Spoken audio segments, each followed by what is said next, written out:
Good morning, welcome to today's devotional. We're in 1 John chapter 4. Today we're going to look at verse 17 through to verse 19. In this, love is perfected with us so that we may have confidence in the day of judgment. For we are as he is in this world. There is no fear in love.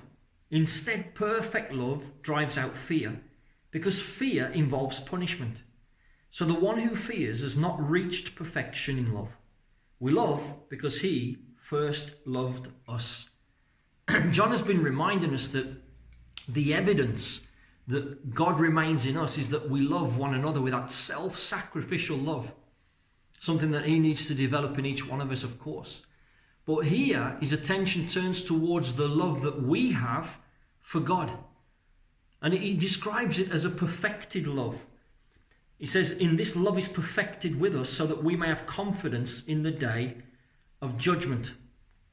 And so when he's talking about perfected love in us for God, he's not talking about a perfect, flawless love that we have. He's talking about a love that is mature, a love that has grown, a love that has confidence.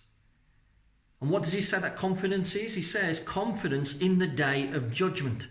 For we are as he is in the world. In other words, we have confidence that one day we're going to stand before him and we are not fearing punishment.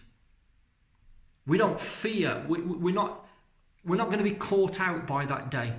You know, for many, that day will be terrible. For many, that day will mean great despair, because it'll catch people unawares.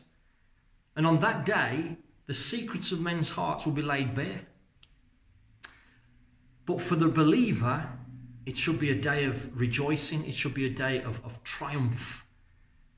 And we should have no fear within us. Why does he say that? He says, for we are as he is in this world. That doesn't mean to say we're perfect as such, of course not. But we are sons. We are sons and daughters of the living God that have been adopted into his family. We're not treated as slaves anymore. We're treated as sons who will receive an inheritance. You know, the Bible tells us we can have boldness and confidence to draw near to him because of what he has achieved for us on the cross of Calvary.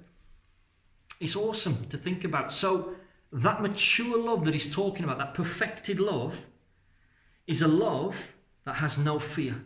And he says it here, look, there is no fear in love. Instead, perfect love drives out fear.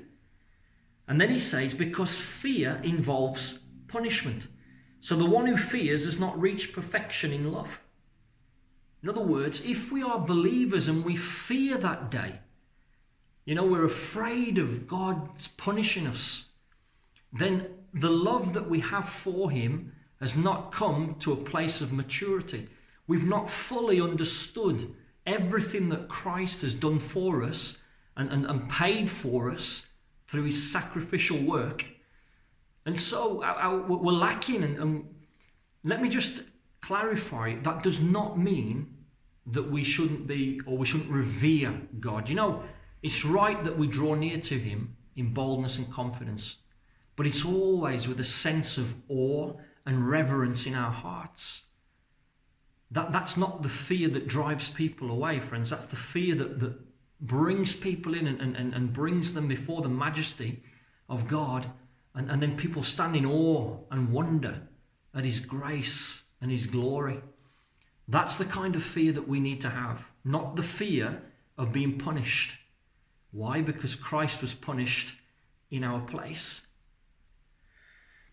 He finally says we love because he first loved us. And I want you to think about that this morning. Think about the fact we don't need to fear because of what he has achieved for us. In fact, we love him because he took the first step toward us. He took it upon himself to come into this world and to intervene in our dilemma, and to go to the cross and subject himself to that cross in our stead. He overcame death. He overcame the grave for you and for me. And so his sacrifice, his work was perfect, friends.